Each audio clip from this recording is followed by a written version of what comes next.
Not just a fantastic congressman, fantastic lawyer. Talk about what is ongoing right now, the January 6th Commission. Representative Ted Lieu joins us now. Good morning, Representative.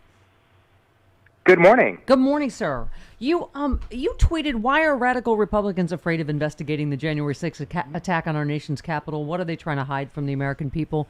Representative, I would say what we've just seen already is the reason. Just this footage we've already seen. You don't get much more Republican than Liz Cheney and her full-throated denouncement of that day. What is your take so far on what you've seen? I think some individual Republican members of Congress may fear they might get subpoenaed for their role in the insurrection. And then for elements of their base, I think they simply don't want to see Trump supporters assaulting police officers. But that's, in fact, what happened. Mm-hmm. You had Trump supporters brutalize 140 police officers and injure some of them severely. And the American people are going to see that. Well, yeah, this is always the pro-police party. So I think it was a smart move, don't you, as a prosecutor, to put the police, the victims, the first victims out there first, right? Absolutely. And the American people don't really care about process or how this committee came to being. I think all they're going to care about is, well, what do these witnesses say under oath? And what are the documents that are produced? And it's going to be very powerful. You're going to hear very powerful testimony, and you're going to see some stunning documents over the course of time. Yeah, you tweeted Speaker Pelosi made the right decision, and the petulant response by the GOP leaders to take his marbles and go home. The Select Committee will investigate January 6th and will continue, and the American people will see witnesses testify under oath, documents produced, as you just said. The GOP cannot stop the truth. I just had a caller who's an attorney, representative, who, I'm sure you've heard a lot of frustration about justice as it applies to Trump and his entire administration. This time, will they, I think what everybody's saying is, will they do these subpoenas fairly quickly and so enforce them of whoever? Obviously, it should go all the way to the top, right? McCarthy, Trump. What do you think as a prosecutor? That's a great question. One reason I introduced inherent contempt legislation is to allow the House to enforce our own congressional subpoenas. The Supreme Court has upheld that power, and under my bill, we could fine witnesses up to $100,000 if they ignore congressional subpoenas. Now, the difference between the last 4 years and now is we have a U.S. attorney who was appointed by President Biden. And that U.S. attorney in D.C. would be one of the avenues that we could enforce these congressional subpoenas. So it is a different situation where, in fact, I do believe this Select Committee will be able to have their subpoenas enforced much more quickly. I mean, we had Chairman Schiff on yesterday, Representative, and, we all remember the frustration, right? How long did it take to get Don McGahn to testify? How long, and we're like, are we going to go through this again? Where, clearly Kevin McCarthy said, oh, yeah, sure, I'll testify. That was back when he thought he was going to be able to kill this, don't you think? I mean, I don't think he actually thought yeah. Exactly. And now I think he's scared that he may, in fact, have to testify and tell the truth about why the former president waited hours and hours before calling in the National Guard when he watched an assault on our Capitol. Mm-hmm.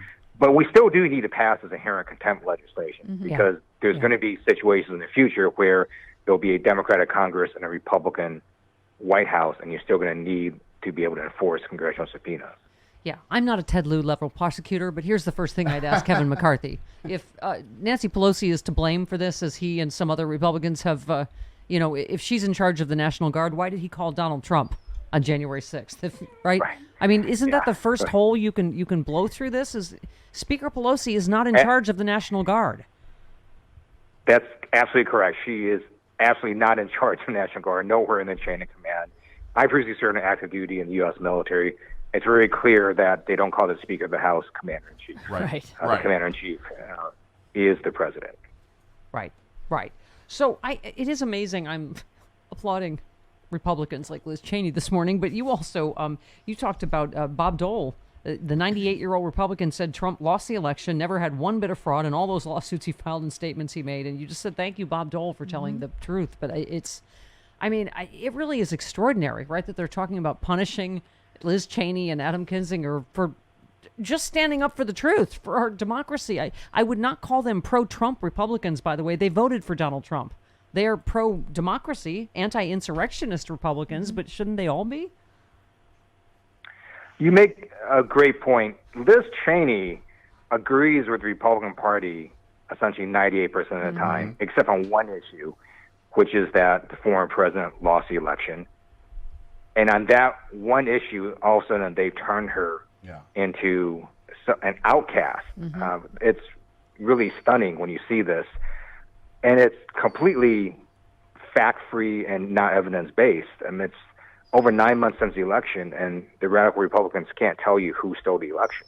I mean, was it voters who got water while standing in line? Was it Hugo Chavez? Was it secret satellite technology out of Italy? It's crazy stuff. And what's even crazier is every single Republican member of Congress was on the exact same ballot as a former president. So they thought there was fraud.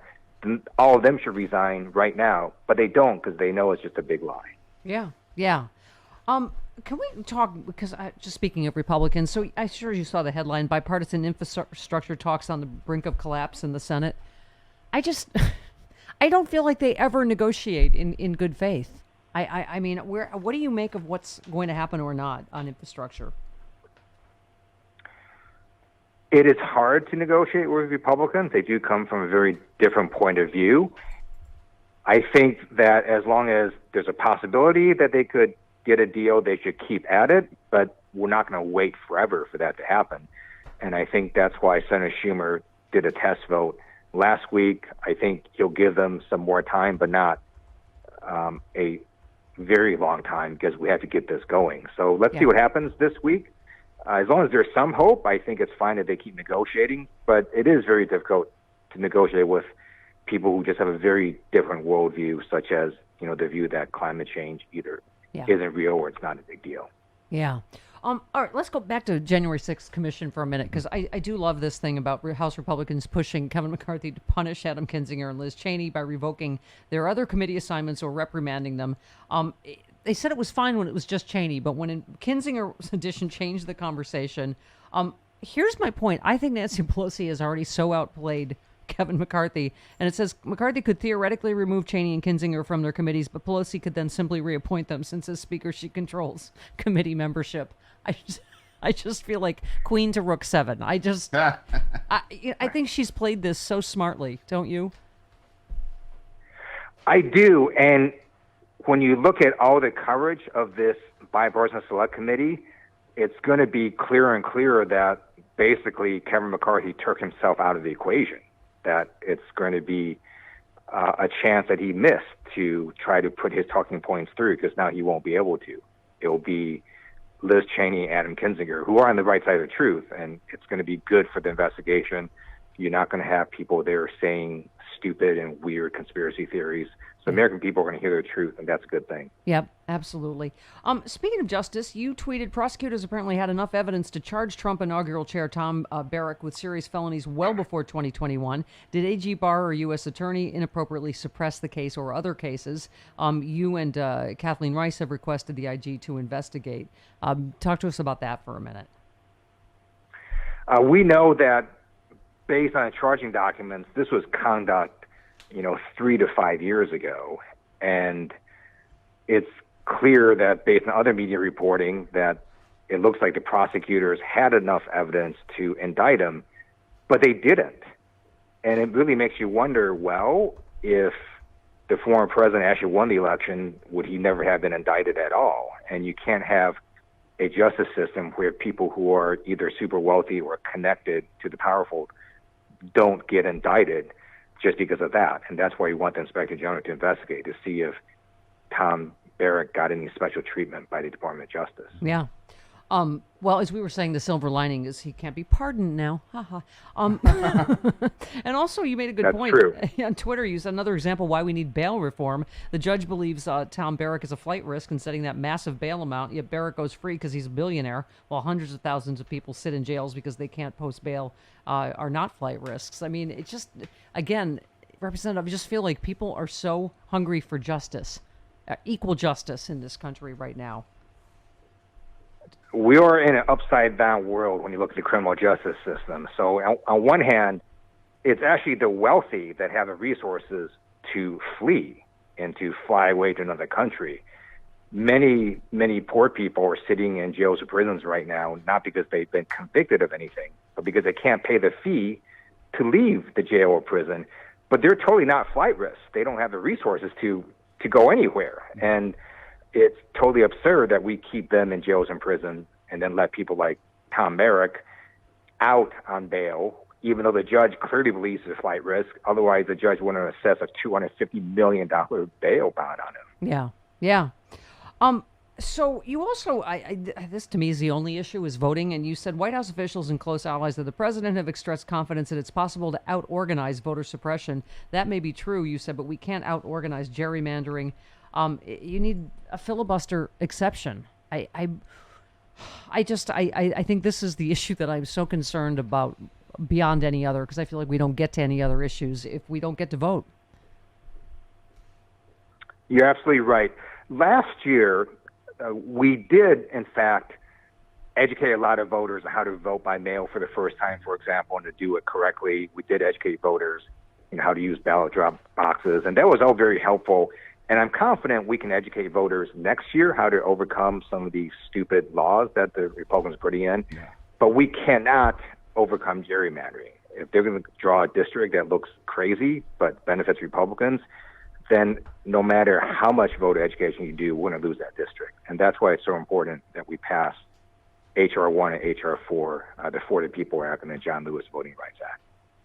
And finally, on obviously the only issue right now, COVID, you said pleased to see Republicans in Tennessee reverse their anti-science cancel culture. Here are some facts. The former president invested taxpayer dollars in vaccines. He got vaccinated. His wife got vaccinated. Get vaccinated. I am so heartened, Representative, and I hope for more of this from the NFL, the state of California, Veterans Affairs, mandating vaccines. We are in a public health emergency, are we not? We are, and the good news is in the past week, the percentage of people who got vaccinated, in fact, went up. Right. And so I think these efforts are having an impact, and certainly the private sector can do what they want. If you're a hospital system, it's insane if you don't have your healthcare workers vaccinated. Yeah. And I think hospital systems are starting to realize that, and I'm very glad that the VA hospital system mandated that as well. So I think we're going to start seeing more and more changes happening. And that's all a good thing, because the more people that get vaccinated, eventually you'll get to a point called herd immunity, where the virus will hopefully just die because it cannot spread anymore. Right. Yeah, that's why it affects us all. Representative, so glad you're fighting the great fight for the great state of California every day. And thanks for taking time for us, as always. Thank you for having me on. Okay, talk to you soon. There he goes. Bye-bye. Representative Ted Lieu, Yeah. star of Stage, Sexy Liberal Stage, Screen. Yeah.